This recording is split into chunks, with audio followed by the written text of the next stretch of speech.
में सपना लेकर आया है। देखिए, किसी का पेट बढ़ने लगा है, किसी के सर के बाल झड़ने लगे, किसी की आँख की रोशनी कम हो गई। इसीलिए क्या यही दिन देखने के लिए लोग यहाँ पे आए हैं? माँ का गहना गिरवी रख के आए हैं, बाप का मैंने बैल और बकरी गिरवी रखा हुआ है, खेत बेचा गया है, जो भी फसल होता है उसका आधा बेचकर बच्चों को भेजा जाता है कि पढ़ के आएंगे। यहीं आप हॉस्टल के बगल में, यूजी हॉस्टल के बगल में खड़े हैं, पीजी हॉस्टल बगल में है। पूछ लीजिए इनको क्या दर्द है, क्या पीड़ा है। तो ये केवल बेशर्म सरकारें हैं। इनको केवल और केवल मोटी मोटी दामों में सीटों को बेचना है। ये एक भी झारखंड जब से बना है एक भी ढंग का एग्जाम नहीं हुआ है। जेपीएससी को लोग ठीक से नहीं कर पाए हैं तो दूसरे एग्जाम की बात करते हैं, केवल और केवल इनको बेचने का काम करते हैं। तो इसलिए आज हम राज्य के युवाओं को भी, राज्य की जनता को भी उन्हें सबक देना होगा, पॉलिटिकल सबक देना होगा, ताकि भविष्य में कोई भी राजनीतिक दल झारखंड में ऐसा करने का दुस्साहस न कर सके। जी। तो कहीं ना कहीं लगता है कि आप आंदोलन एक साइड से कर रहे हैं, दूसरी तरफ से सरकार वैकेंसीज निकाले, तो क्या लगता है इसमें सरकार? देखिए, इस पर हम स्टूडेंट को यही कहेंगे कि ये लोग गूंगी बहरी सरकारें हैं। आंदोलन के साथ साथ पढ़ाई भी कीजिए और जितना संभव हो सके परीक्षाओं में बैठने का प्रयास करें, उसे पास करने का प्रयास करें और अपने आप को स्थापित करने का प्रयास करें। और उसके बावजूद अगर लगता है कि ये लोग अन्य कोई गतिविधियों से सीटों को बेच रहे हैं तो हमको लगता है उन कार्यालयों में ताला लगा दिया जाए जहां हमारे हक अधिकार को बेचकर किसी और को दिया जा रहा है। मरता क्या नहीं करता, सीधी बात है। और हम तो कल तमाम जिला प्रशासन उनकी उपस्थिति में हमने स्पष्ट कहा कि आज जो रवैया जिस प्रकार सरकार का प्रशासनिक तंत्र का गिरा है, इससे तो बेहतर नक्सली लोग थे।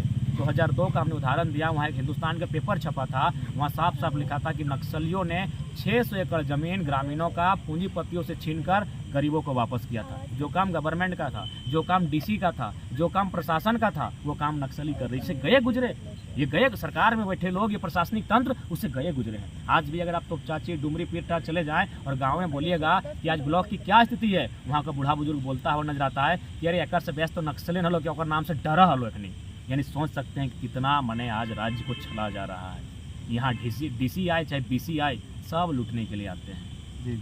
तो कहीं ना कहीं जब MLA और MP का समर्थन लिया जा रहा था 60-40 न्याय चलतों को लेकर, तो कहीं ना कहीं जो सत्ता पक्ष के थे उसमें ने सूत्रों के मुताबिक पता चला कि 42 में से समर्थन दिया है।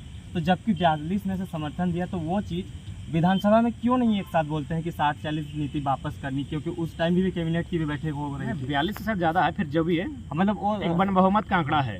72 ऐसे था, लेकिन 42 सत्ता पक्ष के थे। और सत्ता पक्ष के 42 थे। जी। तो समझ सकते हैं आप कि आज तो वो साथ एक साथ क्यों नहीं बोलते हैं? जब इसका मतलब स्पष्ट है, वे लोग झारखंडी जनता को, पढ़ने वाले छात्रों को धुरवा समझते हैं कि इन लोग को राजनीतिक इंटरेस्ट नहीं है, राजनीतिक समझ नहीं है। थोड़ी सी ये सच्चाई है।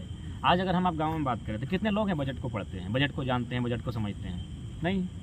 तो ऐसी परिस्थिति में लोग मुर्गा दारू देकर ही ना वोट लेंगे। जब आपको बजट से इंटरेस्ट नहीं है, आप कोई नीति के बारे में जानते ही नहीं है कि नीति क्या है, उस पर आप पढ़ने के लिए इंटरेस्टेड नहीं है, क्या बजट आया है उसको आप जानते ही नहीं, आपके पास जानकारी नहीं, उसके पास आपको लॉजिकल कोई आर्गूमेंट्स ही नहीं है, तो जाहिर सी बात है वैसी परिस्थिति में जो राजनेता हैं वो शराब मद मदिरा के माध्यम से ही राजनीति करेंगे। तो इनको अब ये लगता है 2023 में भी इनको लगता है कि ये लोग उसी पुराने पैटर्न को फॉलो करते पॉलिटिक्स कर सकते हैं। तो इनको खुली चुनौती है, सीट की पेटियां बांध लें, बहुत बड़ा तूफान 24 में आने वाला है। तो आप पॉलिटिक्स में आ रहे हैं क्या? देखिए, अब यहाँ से तो पीछे हो पाना भी संभव नहीं है। कहते हैं ना कि अब आंदोलन का 1.5 साल, दर्जनों छात्रों का सर फटा, लहूलुहान हुए, तो उनकी लहू की लाज रखने के लिए जो आज उनके पाँव में जो छाले पड़े हैं, इसे 44 डिग्री के तापमान में आंदोलन करते हुए उनके उस दर्द को मान रखने के लिए, उनके उस स्वाभिमान की मान रखने के लिए आज कहीं ना कहीं हमें सड़क का रुख सदन की तरफ मोड़ने की आवश्यकता है और इसके लिए अब हम लोग तैयारी करेंगे। तो सबसे पहले विधानसभा या लोकसभा में आप टारगेट करेंगे? पहले लोकसभा है तो लोकसभा क्या छोड़ देंगे, सबसे पहले तो केंद्रीय सरकार को ही डैमेज किया जाए। आप अगर 14 सीटें हमारी लोकसभा की, 12 सीटें भारतीय जनता पार्टी को चली जाती है एनडीए को, तो काहे से वो जान रही कि जनता गाली भी दे रही है, वोट भी दे रही है, तो गाली सुन के वोट ले लें। जनता गाली दे रही है, सही बात है, गाली दे रही है, लेकिन गाली देने के बाद वोट भी दे रही है। चाहे बहकावे में दें, राष्ट्रवाद के नाम में दें, धर्मवाद के नाम में दें, वोट तो ले रही है ना। तो फिर उनको कोई फर्क नहीं पड़ता है। और मैं स्पष्ट कहना चाहूँगा, ये जो हैं ये राजनीतिक लोग, इनको इज्जत से फ़र्क नहीं पड़ता है। इज्जत से फ़र्क पड़ता तो कम से कम मंत्री जी को नैतिकता के आधार पर इस्तीफा दे देना चाहिए था।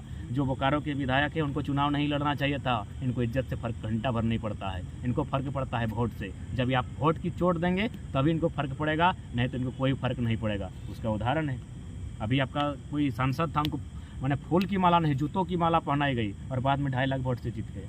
तो कोई मायने नहीं। आप गाली भी दीजिए, आलोचना भी कीजिए, गरियाए भी, और फाइनली उसको लाखों वोट से जिता देते हैं। तो उन लोग तो वोट चाहिए, उसके बाद आप दे दीजिए, गाली दीजिए, उन लोग नंगा करके दौड़ा दीजिए, मैटर नहीं है, आप चुनाव जितवा दीजिए। तो अब भैया वहाँ डैमेज करना होगा। जब कहा जाता है ना, अगर किसी जोंक को मारना हो तो लाठी डंडा से वो नहीं मरता है, नमक से मरता है। इनको अगर मारना है तो शरीर को नहीं मारना है, इनको वोट से मारना है। इनको जिससे मछली को तालाब से बाहर किया जाए, इनको विधानसभा लोकसभा से बाहर कीजिए, ये तड़प तड़प के मर जाएंगे।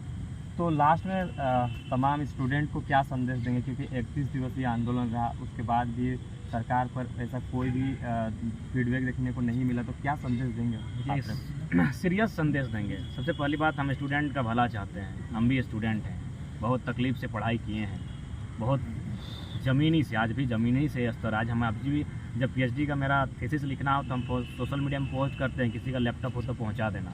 मेरा खुद का लैपटॉप नहीं है, पीएचडी का सारा काम लैपटॉप में होता है। तो हमने बहुत करीब से देखा है कि किस प्रकार हम लोग शिक्षा को हासिल करते हैं। तो ऐसी परिस्थिति में हम तो आज भी डटे हैं कि छात्र एक बार सकारात्मक बदलाव आए। वे लोग चाहे लोकतांत्रिक दायरे में रहकर आंदोलन करें, पढ़ाई भी करें और राजनीतिक दृष्टिकोण से इस राज्य में बदलाव लाने की चेष्टा करें। लेकिन उसके बावजूद भी अगर देखेंगे कि लूटने वाले ज़्यादा मजबूत हैं, इस राज्य को तोड़ने वाले, मड़ोड़ने वाले अगर ज़्यादा मजबूत हैं, तो हम स्पष्ट बोले हैं, आज भी रिपीट करेंगे और बिल्कुल पीछे नहीं हटेंगे।